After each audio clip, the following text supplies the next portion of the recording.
নমস্কার, দেখছেন Birbhum news TV. জানাবো আজকের বাছাই করা গুরুত্বপূর্ণ 10টি তাজা খবর। শুরুতেই হেডলাইন। নিরাপত্তায় বড় সড় গাফিলতি, এয়ার ইন্ডিয়ার 3 উচ্চপদস্থ আধিকারিককে অপসারণের নির্দেশ। বাংলাদেশে অরাজকতার মাঝেই মুখ্যমন্ত্রীর সঙ্গে সাক্ষাতে বাংলাদেশ হাই কমিশনার, প্রস্তুতি তুঙ্গে। দল বদলু বিজেপি নেতারা দুর্নীতি পরায়ণ, নাম না করে শুভেন্দুকে তোপ দিলীপের। বোমা ফেটে কেষ্ট কাজলের জেলায় মৃত্যু 3 জনের, শাসক দলের 2 গোষ্ঠীর কোন্দলে রণক্ষেত্র লাভপুর। নেপাল শ্রীলঙ্কার আবেদনে সাড়া, ইরানে আটকে পড়া সেদেশের নাগরিকদের উদ্ধার ভারতের। দড়ি দিয়ে হাত বাঁধা, গোঘাটে বিজেপি নেতার ঝুলন্ত দেহ উদ্ধার। সরকার চায় প্রতি বছর বন্যা হোক, বড় অভিযোগ বিজেপির রাজ্য সভাপতি সুকান্তর। রাতে বেরিয়ে নিখোঁজ, জাতীয় সড়কের ধারে মিলল 2 বন্ধুর দেহ, চাঞ্চল্য বনগাঁয়। মৃত নাবালিকার পরিচয় প্রকাশের অভিযোগ, মালবিওকে শোকজ করল রাজ্য শিশু সুরক্ষা কমিশন। ভোটের মুখে বিহারে বিধবা বয়স্কদের ভাতা বৃদ্ধি নীতিশের, 400-র বদলে কত টাকা করে ঢুকবে অ্যাকাউন্টে? 1100। এছাড়াও রয়েছে আরো বেশ কিছু গুরুত্বপূর্ণ খবর, তাই অনুরোধ করব ভিডিওটি শেষ পর্যন্ত মনোযোগ দিয়ে শুনুন। আহমেদাবাদ বিমান দুর্ঘটনার পর কড়া পদক্ষেপ করল ডিজিসিএ। নিরাপত্তার গাফিলতিতে এয়ার ইন্ডিয়ার 3 উচ্চপদস্থ আধিকারিককে সরানোর নির্দেশ দিয়েছে অসামরিক বিমান পরিবহন নিয়ন্ত্রক সংস্থাটি। সূত্রের খবর, বিমানের ক্রুদের রস্টারিং সংক্রান্ত সমস্ত দায়িত্ব থেকে ওই 3 আধিকারিককে অপসারণের নির্দেশ দেওয়া হয়েছে। শুক্রবারে ডিজিসিএ বিলম্ব না করে তাদের বিরুদ্ধে অভ্যন্তরীণ শাস্তিমূলক ব্যবস্থা গ্রহণের নির্দেশ দিয়েছিল এয়ার ইন্ডিয়াকে। তার একদিন পরে তাদের অপসারণের নির্দেশ দিল অসামরিক বিমান পরিবহক নিয়ন্ত্রক সংস্থা। এই 3 আধিকারিকের নাম হল ডিভিশনাল ভাইস প্রেসিডেন্ট চুরা সিং, প্রধান ব্যবস্থাপক ডিওপিএস, ক্রু শিডিউলিং পিঙ্কি মিত্তাল এবং আরেক ক্রু শিডিউলিং পরিকল্পনা পায়েল অরোরা। শনিবার ডিজিসিএ একটি বিবৃতি জারি করে জানিয়েছে, বিমান এবং বিমান কর্মীদের নিরাপত্তায় এই 3 আধিকারিকের বিরুদ্ধে একাধিক গাফিলতির প্রমাণ মিলেছে। তাই এয়ার ইন্ডিয়াকে অবিলম্বে তাদের বিরুদ্ধে শাস্তিমূলক ব্যবস্থা গ্রহণ করতে হবে। পাশাপাশি আগামী 10 দিনের মধ্যে বিমান সংস্থাকে একটি রিপোর্টও জমা দেওয়ার নির্দেশ দিয়েছে ডিজিসিএ। বিবৃতিতে ডিজিসিএ আরও জানিয়েছে, পরবর্তী নির্দেশ না দেওয়া পর্যন্ত ওই 3 আধিকারিককে সংস্থার কোনো পদে রাখা যাবে না। প্রসঙ্গত, গত 12 জুন দুপুরে টেক অফের খানিকক্ষণের মধ্যে আহমেদাবাদ বিমানবন্দরের কাছে ভেঙে পড়ে এয়ার ইন্ডিয়ার একটি যাত্রীবাহী বিমান। লন্ডনগামী উড়ানের দুর্ঘটনায় অন্তত 241 জনের মৃত্যু হয়েছে। জীবিত অবস্থায় 1 জনকে উদ্ধার করা সম্ভব হয়েছে। এর মাঝে এয়ার ইন্ডিয়ার 3 আধিকারিকের অপসারণ যথেষ্ট তাৎপর্যপূর্ণ। হাসিনা সরকারের পতনের পর থেকেই বাংলাদেশে অরাজক পরিস্থিতি, বিশেষত সংখ্যালঘু হিন্দুদের উপর নির্যাতন থেকে শুরু করে মনীষীদের অপমান, স্থাপত্য কীর্তি ভাঙচুরের মতন ঘটনা ঘটেই চলেছে। সেই তালিকায় সদ্য যুক্ত হয়েছে সিরাজগঞ্জে রবীন্দ্রনাথের স্মৃতি বিজড়িত কাছারি বাড়ি ভাঙচুর। বিষয়টি আন্তর্জাতিক হওয়ায় তার যথাযথ তদন্তের দাবিতে বাংলার মুখ্যমন্ত্রী মমতা বন্দ্যোপাধ্যায় চিঠি লিখেছিলেন প্রধানমন্ত্রী মোদীকে, বাংলাদেশের সঙ্গে কথা বলে যাতে ঘটনায় প্রকৃত দোষীদের বিরুদ্ধে ব্যবস্থা গ্রহণ করা যায়। সূত্রের খবর, এসবের মাঝে এবার মুখ্যমন্ত্রীর সঙ্গে সাক্ষাৎ করতে আসছেন নয়াদিল্লিতে নিযুক্ত বাংলাদেশের high commissioner M Riaz Hamidullah. আগামী সোমবার নবান্নে সেই সাক্ষাতের সম্ভাবনা, যা অত্যন্ত তাৎপর্যপূর্ণ হতে চলেছে নিঃসন্দেহে। তথ্য বলছে 9 বছর পর বাংলার মুখ্যমন্ত্রীর সঙ্গে দেখা করতে আসছেন প্রতিবেশী দেশের দূত। এর আগে 2016 সালে তৎকালীন ঢাকার হাই কমিশনার মোয়াজ্জেম আলীর সঙ্গে সৌজন্য সাক্ষাৎ হয়েছিল মমতা বন্দ্যোপাধ্যায়ের। তারপর থেকে আর এই প্রোফাইলের কোনো ব্যক্তির সঙ্গেই দেখা হয়নি বাংলার মুখ্যমন্ত্রী। এবার আগামী সোমবার 23 জুন নয়াদিল্লির high commissioner M Riaz Hamidullah আসছেন নবান্নে মমতা বন্দ্যোপাধ্যায়ের সঙ্গে দেখা করতে। সূত্রের খবর, সিরাজগঞ্জে রবীন্দ্রনাথের বাড়ি ভাঙচুর নিয়ে প্রকৃত তথ্য তুলে ধরবেন তার কাছে। এছাড়াও সীমান্ত সমস্যা নিয়েও কথা হতে পারে। এছাড়া হামিদুল্লাহর বঙ্গ সফরে আরও একটি গুরুত্বপূর্ণ কর্মসূচি রয়েছে। প্রসার ভারতের প্রাক্তন সিইও তথা তৃণমূল কংগ্রেসের প্রাক্তন রাজ্যসভার সাংসদ জহর সরকারের সঙ্গে একান্ত বৈঠকের সম্ভাবনা ঢাকার দূতে। শোনা যাচ্ছে পরের দিন অর্থাৎ মঙ্গলবার প্রাতরাশে জহর সরকারের সঙ্গে দেখা করবেন তিনি। দুজনের মধ্যে নানান বিষয় আলোচনা হতে পারে। ফের স্বমেজাজে দিলীপ ঘোষ। এবার দলবদল বিজেপি নেতাদের দুর্নীতি পরায়ণ বলে তোপ দাগলেন দলেরই প্রাক্তন রাজ্য সভাপতি। রাজ্য সংগঠনের সৌজন্যের অভাব রয়েছে বলে ক্ষোভ উগরে দিলেন তিনি। দিলীপের সঙ্গে একমত নয় রাজ্য নেতৃত্ব। শনিবার আন্তর্জাতিক যোগ দিবস উপলক্ষে রানী রাসমণি রোডের এক অনুষ্ঠানে যোগ দিয়েছিলেন দিলীপ ঘোষ। অনুষ্ঠান শেষে সাংবাদিকদের সামনে স্বমেজাজে ধরা দেন তিনি। তার কথায়, যারা সিপিএম তৃণমূল থেকে বিজেপিতে এসেছে তাদের মধ্যে অনেকেই দুর্নীতি হিংসার সঙ্গে যুক্ত। বিজেপির উদার রাজনীতির সঙ্গে মানিয়ে নিতে পারছেন না, কিন্তু কেন্দ্রীয় নেতৃত্ব তো গাইডলাইন বেঁধে দিয়েছে। তা মেনে না চললে অন্য দলের সঙ্গে পার্থক্য হবে কিভাবে? তার আরও দাবি, বিজেপি উদার দল, সকলকে নিয়েই চলতে হয়। সবকা সাথ সবকা বিকাশ দলের মূল মন্ত্র। দলের প্রাক্তন রাজ্য সভাপতির মতের সঙ্গে সহমত নন বিধানসভার বিজেপির মুখ্য সচেতক শঙ্কর ঘোষ। তার কথায়, দিলীপ ঘোষ দীর্ঘদিনের রাজনীতিবিদ, কেন্দ্র রাজ্যে রাজনীতি করেছে। তবে যারা অন্য দল ছেড়ে বিজেপিতে এসেছে তারা তো কেন্দ্রীয় নেতৃত্বের ছাড়পত্র পেয়েই দলে যোগ দিয়েছে। তাহলে এই কথা কিভাবে বলা যায়? তৃণমূলের অন্যতম মুখপাত্র অরূপ চক্রবর্তী বলেন, দিলীপ ঘোষ একদম ঠিক কথা বলেছেন। শুভেন্দু অধিকারীর দল বদল করে বিজেপিতে গিয়েছে। কাগজে মুড়িয়ে টাকা নিতে তো দিলীপ ঘোষকে দেখা যায়নি, দেখা গিয়েছে শুভেন্দুকে। একই সঙ্গে বিজেপিকে তুলোধরা করে তার দাবি, 26 বিধানসভায় তৃণমূল পুরোপুরি ওয়াকওভার পেয়ে গিয়েছে। বিজেপি তো নিজেদের মধ্যেই গন্ডগোল করে যাচ্ছে। রাজনৈতিক মহলের মতে বিজেপির অভ্যন্তরে গোষ্ঠীদ্বন্দ্ব চরমে। তৃণমূল থেকে বিজেপিতে আসা শুভেন্দু অধিকারীর দাপটকে ভালোভাবে নেয়নি দিলীপ ঘোষের মতন আদি নেতারা। তৃণমূলের গোষ্ঠী কন্দল ঘিরে উত্তপ্ত বীরভূমের লাভপুর থানার হাতিয়া গ্রাম। বিস্ফোরণে মৃত্যু অন্তত 3 জনের, আহত বেশ কয়েকজন। শনিবার সকাল থেকে এই ঘটনায় উত্তেজনা এলাকায়। ঘটনাস্থলে পুলিশ। স্থানীয় সূত্রে খবর, তৃণমূলের 2 গোষ্ঠীর কোন্দলে সকাল থেকে বোমাবাজি হয় হাতিয়া গ্রামে। গ্রাম দখলকে কেন্দ্র করে শুক্রবার রাত থেকে শুরু যে উত্তেজনা তৈরি হয়েছিল, শনিবার সকালে তা চরম আকার নেয়। স্থানীয়দের একাংশের দাবি, দীর্ঘদিন ধরে ফেরার 2 স্থানীয় বাসিন্দা শেখ মঈনুদ্দিন এবং তার সহযোগী শেখ মুস্তাফি গ্রামে ঢোকার চেষ্টা করতেই সংঘর্ষ চরম আকার নেয়। স্থানীয় বাসস্ট্যান্ডে শেখ মনিরের নেতৃত্বে একদল লোক মঈনুদ্দিনদের বাধা দেয়। শুরু হয় মারামারি। অভিযোগ, ওই সময় দুপক্ষই বোমাবাজি শুরু করে। প্রথমে পিছু হটার পরে আবার গ্রামে ঢোকার চেষ্টা করেন মঈনুদ্দিন এবং মুস্তাফি। সেই সময় ছাতিম পুকুর পাড়ে বোমা বাঁধছিলেন মনিরের দলবল। সেখানে আচমকাই বিস্ফোরণ হয়। অকুস্থলেই মারা যায় 3 জন।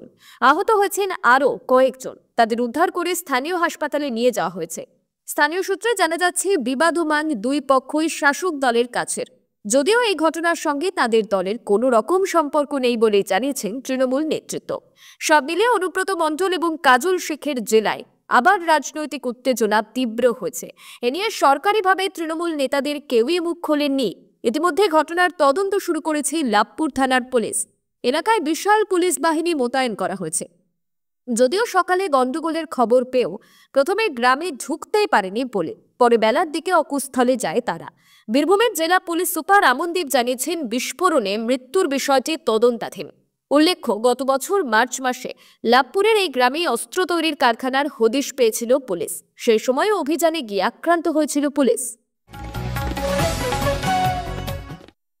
ইসরায়েলের সঙ্গে যুদ্ধে বিধ্বস্ত দেশ, বন্ধ আকাশসীমা। তার মধ্যেও শুধু ভারতের জন্যই আকাশসীমা খুলেছে ইরান। সে দেশে আটকে পড়া ভারতীয় নাগরিকদের উদ্ধার করতে অপারেশন সিন্ধু শুরু করেছে ভারত। এবার পড়শি দেশের জন্য সাহায্যের হাত বাড়ালো ভারত। ইরানে আটকে পড়া নেপাল এবং শ্রীলঙ্কার বাসিন্দাদেরও ফেরত নিয়ে আসবে ভারত। তেহরানে থাকা ভারতের বিদেশ মন্ত্রকের তরফে জানানো হয়েছে, নেপাল এবং শ্রীলঙ্কার সরকারের আবেদনে সাড়া দিয়ে এই পদক্ষেপ। ইরানের ভারতীয় দূতাবাস এক স্যান্টেনে লিখেছে, নেপাল এবং শ্রীলঙ্কা সরকারের আবেদনে সাড়া দিয়ে ইরানের ভারতীয় দূতাবাস নেপাল ও শ্রীলঙ্কার বাসিন্দাদেরও এখান থেকে উদ্ধার করবে। ভারতের দূতাবাসের তরফ থেকে নেপাল এবং শ্রীলঙ্কার বাসিন্দাদের জন্য এমার্জেন্সি লাইন চালু করা হয়েছে। ইরানে আটকে পড়া ভারতীয় নাগরিকদের ফেরাতে ইতিমধ্যেই অপারেশন সিন্ধু চালু করেছে ভারত। সড়কপথে আর্মেনিয়া নিয়ে এসে 110 জনকে ফেরানো হয়েছে। শুক্রবার রাতে একটি বিমান ইরান থেকে ভারতে এসেছে। শনিবার আরও 2টি বিমান আসার কথা। এই দফায় 1000 জন ভারতীয় নাগরিককে দেশে ফিরিয়ে আনা হবে। শনিবার সকালে হুগলির গোঘাটে উদ্ধার হলো বিজেপি নেতার ঝুলন্ত দেহ। ঘটনাকে কেন্দ্র করে শোরগোল ছড়িয়েছে এলাকায়। বিজেপি এবং তৃণমূল দুপক্ষই যথাযথ তদন্তের দাবি জানিয়েছে। পুলিশ জানিয়েছে, ময়না তদন্তের রিপোর্ট হাতে না পাওয়া পর্যন্ত নিশ্চিত করে কিছুই বলা যাবে না। পুলিশ সূত্রে খবর, মৃত বিজেপি নেতার নাম শেখ বাকিবুল্লাহ। তিনি গোঘাট বিজেপির সংখ্যালঘু সেলের মণ্ডল সভাপতি ছিলেন। খবর পেয়ে ঘটনাস্থলে পৌঁছন পরশুরার বিজেপি বিধায়ক বিমান ঘোষ। পুলিশের নিষ্ক্রিয়তার অভিযোগে এদিন গোঘাট থানা ঘেরাওয়ের ডাক দিয়েছে বিজেপি। জানা যাচ্ছে, এদিন সকালে বাড়ির দোতলার বারান্দাতে বাকিবুল্লাহর ঝুলন্ত দেহ দেখতে পান তার স্ত্রী। পুলিশ সূত্রে খবর, সামনের দিকে হাত দুটি বাঁধা ছিল। সেক্ষেত্রে রাতের অন্ধকারে কেউ বাড়িতে ঢুকে তাকে খুন করে হাত বেঁধে দেহটি ঝুলিয়ে দিয়েছে কিনা তা নিয়েও প্রশ্ন উঠছে। পরিবারের অভিযোগ, রাজনৈতিক শত্রুতা থেকেই এই খুন। ঘটনায় পুলিশের নিষ্ক্রিয়তা নিয়ে প্রশ্ন তোলেন স্থানীয়দের একাংশ। পুলিশ দেহ উদ্ধারে গেলে বাধাও দেওয়া হয়। পুরসুরার বিজেপি বিধায়ক বিমান ঘোষ বলেন, বাকিবুল্লাহ এলাকার জনপ্রিয় সংখ্যালঘু মুখ ছিল, ফলে এই খুনের পেছনে রাজনৈতিক চক্রান্ত রয়েছে। তৃণমূলের তরফেও যথাযথ তদন্তের দাবি জানানো হয়েছে। টানা বৃষ্টিতে দক্ষিণবঙ্গের একাধিক জেলায় বন্যা পরিস্থিতি তৈরি হয়েছে। পশ্চিম মেদিনীপুরের গড়বেতা থেকে ঘাটাল, হুগলির আরামবাগ থেকে গোঘাট এবং হাওড়া এবং বাঁকুড়ার একাংশ প্লাবিত। পরিস্থিতির জন্য ডিভিসিকে দুষছেন বাসিন্দাদের একাংশ। যদিও বছর বছর বন্যা পরিস্থিতির জন্য রাজ্যকেই দায়ী করলেন বিজেপির রাজ্য সভাপতি তথা কেন্দ্রীয় প্রতিমন্ত্রী সুকান্ত মজুমদার। এদিন আন্তর্জাতিক যোগ দিবসে সকালে সল্টলেকে গিয়েছিলেন সুকান্ত। সেখানে যোগাসনের পর রাজ্যের বন্যা পরিস্থিতি নিয়ে তার অভিযোগ, সরকার চায় না, তাই সমাধান হয় না। সরকার চায় প্রতি বছর বন্যা হোক, কেন্দ্রের ফান্ড আসুক, চুরি করতে সুবিধা হবে। রাজ্যের অবশ্য অভিযোগ, কেন্দ্র বিভিন্ন খাতে বাংলার বকেয়া বরাদ্দ আটকে রাখে। এ প্রসঙ্গে সুকান্তর পাল্টা ব্যাখ্যা, টাকা দেবে আর টাকা চুরি করবে, এই যদি হয়, কই অন্য রাজ্য তো বলে না কেন্দ্র টাকা দিচ্ছে না। আমাদের দেশে তো আরও বিরোধী রাজ্য রয়েছে অনেক। সামান্য বৃষ্টিতে বন্যা পরিস্থিতি তৈরির জন্য রাজ্যের অবস্থাকেও দায়ী করেছেন বিজেপির রাজ্য সভাপতি। সুকান্তর কথায়, এর জন্য একটা পলিসি থাকা দরকার। রাজ্য সরকারকে জিজ্ঞেস করুন, আগামী 20 বছর পর কি হবে, কি ভাবছে রাজ্য সরকার? এদের কোনো পলিসি আছে, কোনো লক্ষ্য আছে? কোনো চিন্তা ভাবনা নেই। শুক্রবারের গ্রেপ্তার প্রসঙ্গে সুকান্ত বলে, না, এখনো পুলিশ কোনো কারণ জানতে পারেনি, তবে শুনেছি ওনারা নাকি বলেছেন 155 ধারা। আমি নাকি রাস্তা অবরোধ করেছি, আপনারা সবাই দেখেছেন আমি গাড়ির মধ্যেই ছিলাম। পুলিশ আমাকে এই গাড়িকে অবরোধ করেছিল, সামনে একটি গাড়িকে রেখে। আদালতে এই বিচার চাইব। শুক্রবার রাতে বাড়ি থেকে বেরিয়েছিলেন 2 যুবক, আর তাদের কোনো খোঁজ পাওয়া যায়নি। পরে আজ শনিবার সকালে রাস্তার ধারে উদ্ধার হয় তাদের মৃতদেহ। চাঞ্চল্যকর ঘটনাটি ঘটেছে উত্তর 24 পরগনার বাগদা থানা এলাকায়। মৃত 2 যুবকের নাম মানিক সর্দার এবং বাপ্পা ওরাও। পুলিশ ঘটনার তদন্ত শুরু করেছে। খুন নাকি অন্য কিছু, সে বিষয়ে খতিয়ে দেখা হচ্ছে। ওই 2 যুবকের বাড়ি বাগদার নাটাবেরিয়া এলাকায়। দুজনেই বন্ধু বলে পরিচিত এলাকায়। গতকাল রাতে 2 বন্ধু বাড়ি থেকে বেরিয়েছিলেন বলেই খবর। গভীর রাত হয়ে গেলেও তারা কেউ বাড়ি ফেরেননি। এদিকে পরিবারের তরফে বিভিন্ন জায়গায় খোঁজ করা হয়, ফোনেও তাদের সঙ্গে যোগাযোগ করা সম্ভব হয়নি। রাতেই পুলিশে খবর দেওয়া হয়। এদিন সকালে মালিপোতা গ্রাম পঞ্চায়েতের আন্দুলপোতা এলাকার বনকা দত্তফুলিয়া সড়কের পাশে দুজনের মৃতদেহ পড়ে থাকতে দেখা যায়। পরিবারের লোকজন সেখানে গিয়ে মৃতদেহ শনাক্ত করেন। কিন্তু কিভাবে মারা গেলেন ওই 2 যুবক? তাদেরকে খুন করা হয়েছে নাকি অন্য কিছু? বাগদা থানার পুলিশ অকুস্থলে গিয়ে মৃতদেহ উদ্ধার করে ময়না তদন্তে পাঠিয়েছে। মৃতদেহ দুটি যেখানে পড়েছিল তার অদূরেই পাওয়া গিয়েছে একটি বাইক। সেই বাইক করে কি দুজনে বেরিয়েছিলেন? রাতে তারা যাচ্ছিলেন বা কোথায়? এটা নিছক দুর্ঘটনা নাকি অন্য কিছু? একাধিক প্রশ্ন উঠছে। পুলিশ সব দিক খতিয়ে দেখছে। ঘটনা এলাকায় চাঞ্চল্য ছড়িয়েছে, 2 পরিবারে শোকের ছায়া। বিজেপি নেতা অমিত মালব্যের বিরুদ্ধে শতপ্রণোদিত পদক্ষেপ করল পশ্চিমবঙ্গ শিশু অধিকার সুরক্ষা কমিশন। এক মৃত নাবালিকার পরিচয় তিনি সমাজ মাধ্যমে প্রকাশ করেছেন বলে অভিযোগ। বিবৃতি প্রকাশ করে কমিশন জানিয়েছে, নাবালিকার পরিচয় প্রকাশ করে জুভেনাইল জাস্টিস আইন ভেঙেছেন মালব্যি। ওই ঘটনায় বিজেপি নেতাকে কারণ দর্শানোর নোটিশ পাঠিয়েছে কমিশন। 3 দিনের মধ্যে নোটিশের জবাব দিতে বলা হয়েছে তাকে। বিজেপির আইটি সেলের ভারপ্রাপ্ত নেতা মালবীয় পশ্চিমবঙ্গ সহ বিরোধী শাসিত বিভিন্ন রাজ্যের ঘটনা নিয়ে সমাজ মাধ্যমে বিবিধ পোস্ট করে। সম্প্রতি দক্ষিণ 24 পরগনার একটি ঘটনা প্রসঙ্গে সমাজ মাধ্যমে পোস্ট করেন তিনি। ওই ঘটনার পরেই তার বিরুদ্ধে পদক্ষেপ করল রাজ্যের শিশু অধিকার সুরক্ষা কমিশন। সম্প্রতি দক্ষিণ 24 পরগনার এক নাবালিকার মৃত্যু হয়। মালবীয় দাবি করেন তাকে ধর্ষণ এবং খুন করা হয়েছে, যদিও পুলিশি তদন্তে যৌন নির্যাতনের তথ্য উঠে আসেনি বলেই খবর। নাবালিকার মৃত্যুর পরে তার মা থানায় অভিযোগ দায়ের করেন। সেই অভিযোগের ভিত্তিতেই শুরু হয় তদন্ত। ইতিমধ্যে ময়না তদন্তের রিপোর্ট হাতে পেয়েছে পুলিশ। বারুইপুর পুলিশ জেলার পুলিশ সুপার পলাশ চন্দ্র ঢালি জানান, নাবালিকার পেটে বিষ পাওয়া গিয়েছে এবং বিষক্রিয়াতেই তার মৃত্যু হয়েছে বলে প্রাথমিকভাবে জানা গিয়েছে। মৃতদেহে কিছু আঘাতের চিহ্ন থাকলেও যৌন নির্যাতনের কোনো প্রমাণ মেলেনি বলে স্পষ্ট করেন তিনি। বিজেপি নেতা সমাজ মাধ্যমে পোস্টের সঙ্গে মৃত নাবালিকা রিশাদ ঝাপসা একটি ছবিও পোস্ট করেন। ওই ছবি পোস্ট করে এবং ঘটনার কথা উল্লেখ করে মালবীয় দাবি করেন, পশ্চিমবঙ্গে মহিলারা নিরাপদ নন। গত 19 জুন নাবালিকা রিশাদ ঝাপসা ছবিটি সমাজ মাধ্যমে পোস্ট করেন তিনি। এরপরেই শনিবার মালবীয়কে কারণ দর্শানোর নোটিশ পাঠালো কমিশন। বিজেপি নেতার পোস্টের কারণে নাবালিকার পরিচয় প্রকাশ্যে এসেছে বলে অভিযোগ রাজ্য শিশু অধিকার সুরক্ষা কমিশনের। মালবীয় যা করেছেন তা জুভেনাইল জাস্টিস আইনের 74 নম্বর ধারার পরিপন্থী বলে অভিযোগ। আইনের 74 নম্বর ধারা অনুসারে এইসব ক্ষেত্রে নাবালক বা নাবালিকার নাম, ঠিকানা, স্কুল, ছবি বা অন্য কোনো তথ্য তার পরিচয় বহন করে তা প্রকাশ্যে আনা যায় না। ভোটের মুখে বিহারে বিধবা এবং বয়স্কদের পেনশন অনেকটা বাড়িয়ে দিলেন মুখ্যমন্ত্রী নীতিশ কুমার। শনিবার সকালে ভাতা বৃদ্ধির কথা সমাজ মাধ্যমে ঘোষণা করেছেন তিনি।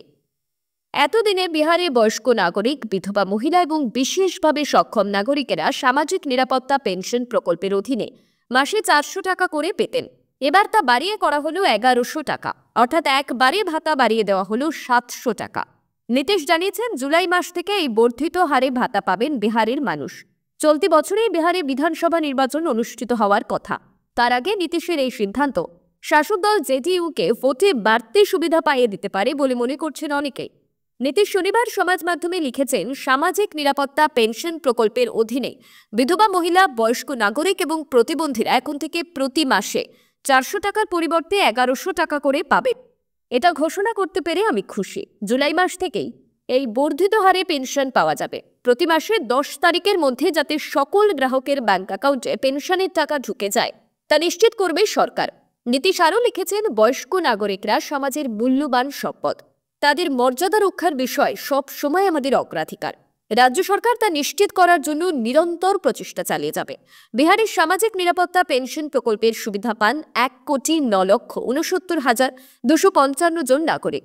এই তথ্য সমাজ মাধ্যমে জানিয়ে দিয়েছেন মুখ্যমন্ত্রী। আজকের মতন এখানেই শেষ করলাম। পরবর্তী আপডেট পেতে চোখ রাখুন বীরভূম নিউজে। ধন্যবাদ সঙ্গে থাকার জন্য।